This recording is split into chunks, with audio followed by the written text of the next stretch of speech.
Delighted with the result. You haven't though maybe had to get out of second gear today. I think I understand how you see it, but trust me, we did. I was never really comfortable on the side. I don't know what it looks like. I thought we played really, really well up until Cheltenham changed the shape, and I thought once they changed the shape, I thought our game plan and our tactics was excellent and working really well, and once they changed that, it kind of knocked us, and I didn't feel like we recovered from that. But we'd arguably done enough not to see the game out, but I just kept thinking to myself, it's a big ask for anybody to score 3 goals against us here. So that gave me confidence on how we are. But again, it was a tough game. Really credit to Cheltenham. That was a really tough game.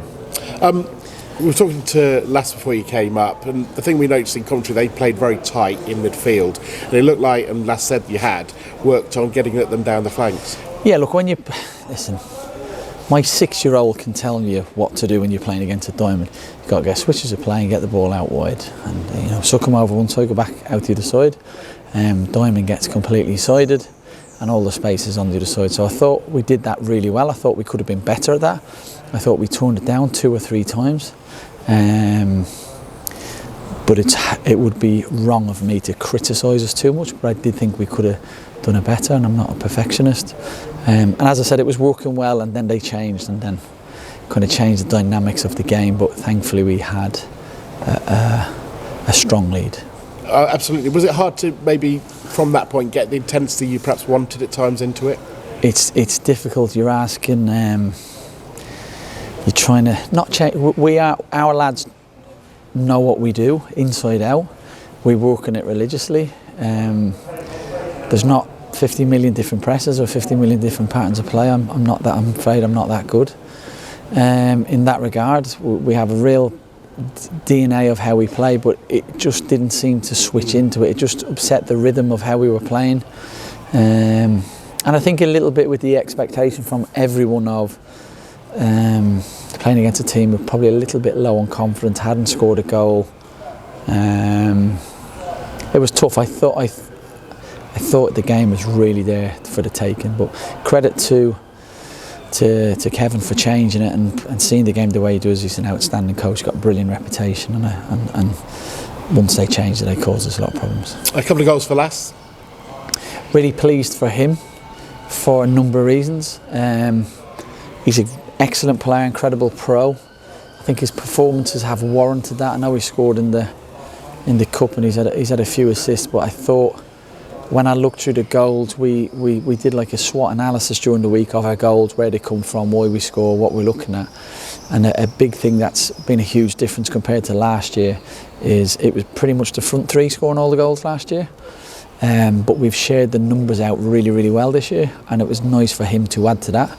So selfishly, from a tactical and a team point of view, I thought he was outstanding on Wednesday. So I was pleased that sometimes you don't see it from statistically, and he's a real attacking threat. And he trains like that every day.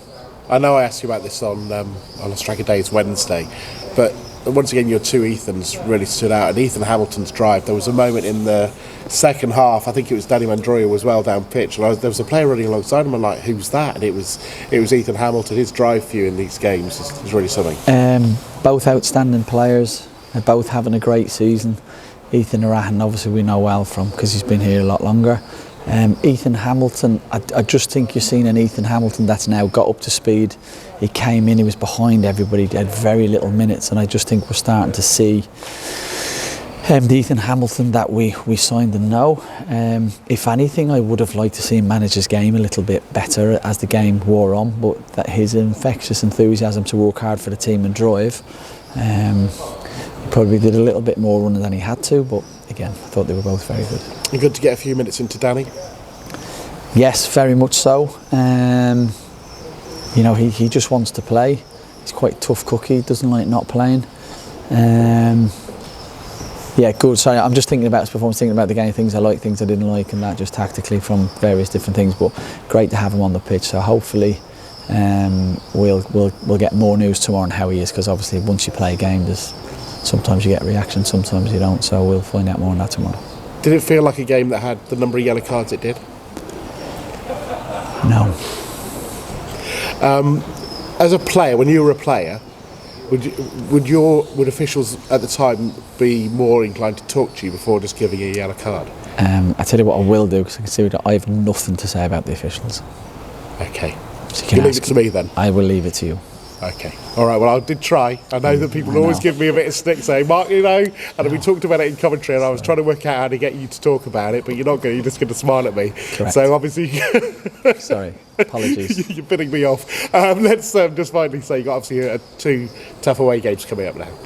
Yeah, really tough. Obviously, Leighton on Orient on Tuesday, then again on Saturday. So it just kind of, for me, emphasised more importantly that we really needed to get 3 points today. We'll go into the other 2 games believing we can win it, but it's important in league football that you win your home games and you pick points up away from home. So today was huge for that, and it'll give everybody confidence going into them. I hope I don't kill this podcast, by the way. When it eventually came about that Lincoln had an interest in me, I remember ringing my agent going, "You're not going to believe who's rang me." I was thinking I could get battered here. Rightly so, by the way. We were just being beat 4-0 by our rivals. And we went over, and honestly, the hair stood on the back of my neck. One of the big sells to players coming here is the fans. If you keep changing your manager or whoever it is every 5 minutes, well, how do you know if it works? You've not given it time. You don't watch a movie and after 20 minutes go, "This is rubbish." Was it difficult to comprehend playing for such a big club at such a young age? Sorry, the reason I'm pausing is I was quite reckless. And I just said to Mike, "I can't go to the World Cup." And he's like, "Why?" I said, I'm struggling. I'm really, really struggling. And I basically just burst into tears, and he gave me the biggest hug in the world. I think a lot of people probably see my career, if I'm being honest, as probably underachieving. May 2022. You are named as head coach of this club. Has it been everything you'd hoped? Everything you wanted? It's amazing. Played football for 20 years, but for me, this is another level.